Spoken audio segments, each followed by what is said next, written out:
the New England Journal of Medicine, there is a report of the association between body mass index and the risk of death. Most previous studies have been done in European populations, but this study was done on Asians.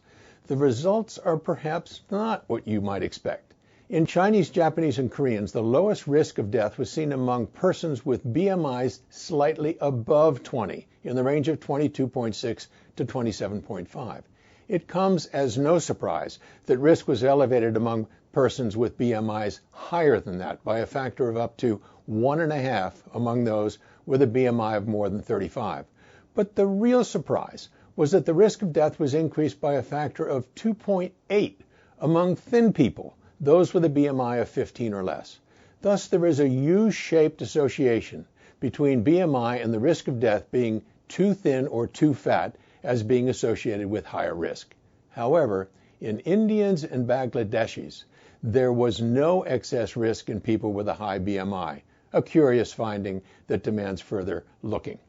These data lead to an interesting conclusion. Being underweight is associated with a substantially increased risk of death in all Asian populations. However, excess risk of death associated with a high BMI was seen among East Asians, but not among Indians and Bangladeshis. The late Duchess of Windsor apparently said you can never be too rich or too thin. I can't comment on the rich part, but if you're Asian, she was probably wrong on the too thin part. I'm Peter Block, and this is a CardioSource Heart Minute.